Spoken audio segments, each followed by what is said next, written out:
welcome back to my channel. So, welcome to a day in my life as today is April 3 and it's currently 10:37 a.m. And pupunta ako ngayon sa school kung saan ako graduate ng college. May kukunin akong document and alam ko may mga students na naghahantay sa akin doon kasi need nila ng validator sa research nila and need nila ng ORner. So, i-meet ko rin sila later. Ang agenda ko for today, puntahan ko rin si Ate Mix kasi magbabanding kami, mag-tiktok kami. And I'll just take you guys with me sa kung anong mangyari sa araw kung ano yun bilang isang unemployed. Nag-move out ako sa Pasig ng March 31. So, 3 days pa lang ako dito sa Bulacan. Hindi ko pa na-unpack lahat ng mga boxes na inuwi ko and yung mga maleta ko. Salamin lang din ako since magdadrive pa. Ang sarap sa feeling kahit pa paano. But I know eventually, in a span of 1 week, mamiss ko na agad na magtrabaho. But I just need to rest and enjoy. So, yun lang muna guys. Alis na muna ako ngayon and i-update ko kayo. Oh gosh, yun na ito mag-drive. Medyo nagugutom ako or kinakabahan. Parang ganyan pag in love. Hi ka naman dito.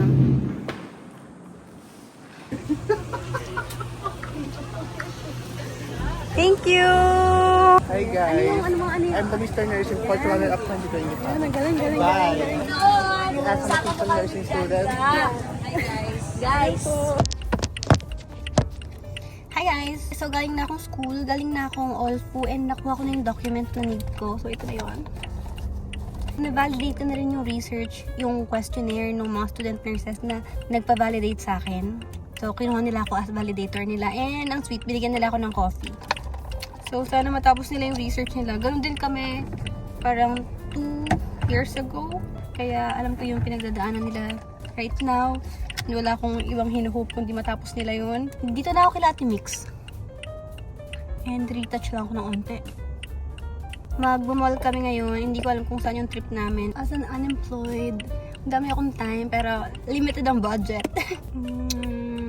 Gloss. I think I need some gloss.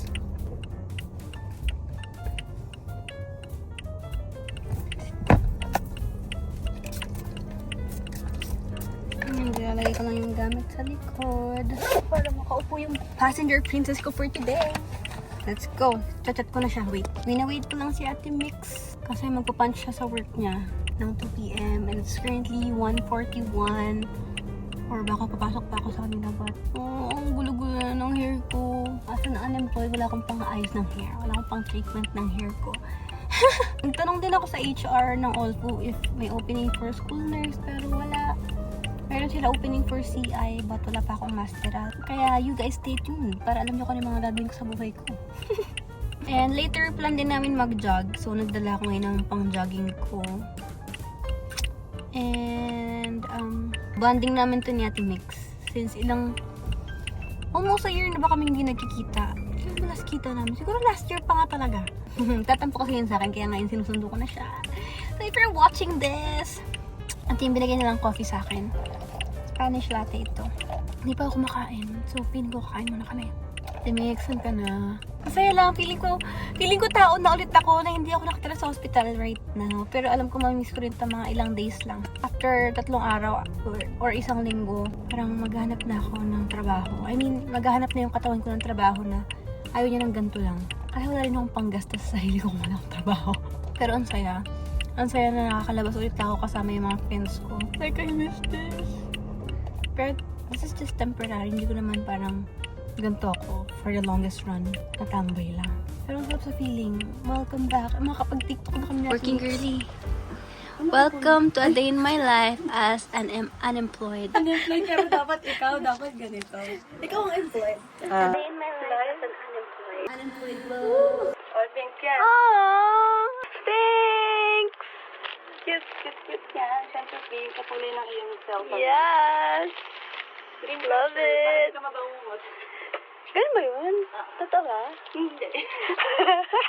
Ginagaya ko na lang din. Pares tayo. Ay, evil eye. Bago lang? I love Bali. Tsaka ito, pares kami. Yes! Smile! Hi guys! We are at Fairview Terraces.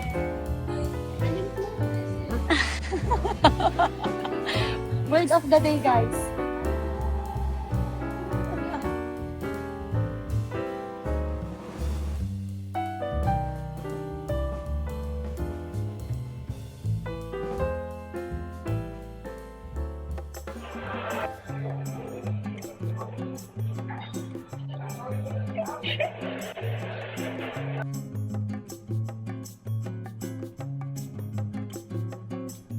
Mine, salted caramel. Sa'yo? Spanish latte. I'm gonna search for the best Spanish latte. So I have high standards for this. Go. Here. No reaction. Tapang yung coffee. Paglaban ka. One more. Rate mo, i-rate mo siya. Sweet but it's creamy. Okay. Out of 10? I'll give it 7 out of 10. Oo. Pwede na. Pinalaban ko sa kanya ng butter.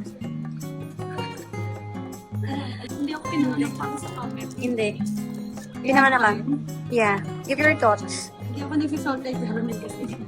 Tayo ay nasa Real flower. How was it? matamis. Ha? Matamis. Matamis. Matamis siya sweet. Kaya para sa akin siya, 7. 7 out of 10. Hindi siya perfect. Pero pwede. 5 km.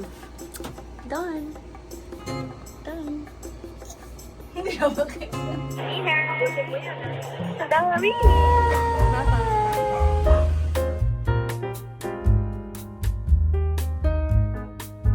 it's currently 11:09. Kakauwi ko lang actually. Masyado kami nag-enjoy ni Ate Mix. So, kapag 5 kilometers na walk kami and nag-dinner pa kami. And ang sarap mag-drive ng ganitong oras. I'm sorry if ganito yung ilaw, but I hope better siya sa laptop. Kapag ayos na rin ako, magtututbrush na lang ako and ready na ako matulog. Ang dami namin na-take na TikTok because I am now a full-time unemployed. So nice na ngayon I have the time na lumabas-labas though I have a limited budget since wala akong source of income. Because nung nasa hospital ako, madalas work, tulog. Alam niyo, yung location ng work ko or nung place ko is near PGC lang. Pero once lang ako nakapunta ng PGC para pumasyal-pasyal. Like, for the whole year, once lang. Ganun ako, hindi kagala. Feeling ko, mayayaya nyo lang ako. Kapag mayayaya nyo ako, but yung para mag-initiate ako na napunta ako ganyan, ganito. Parang hindi, more on ang kinikrave ko or hinahanap ko is experience like, ayun, kung the dance class, ganyan. Pero yung talagang totally na gala lang. Parang hindi ko rin masabi na gala ako as a person. Pero kung parang I will earn experience from that, go. So yun naman. Kaya ang saya lang na nakalabas-labas din ako. Pero medyo nag-heal na yung skin ko kahit paano. Ito na lang yung onting tira ng pimple. Mag-moisturizer tayo.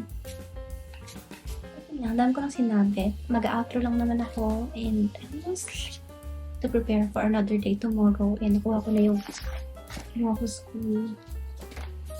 If I really have the money, parang gusto gawin.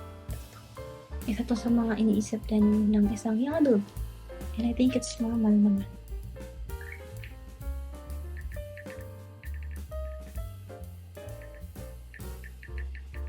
So yun lang guys, I hope you enjoyed my day as an unemployed. So thank you so much for watching. If you reach until this end, then comment this emoji. Thank you so much guys. Please don't forget to subscribe, like this video, and share. Thank you so much and I'll see you in my next video.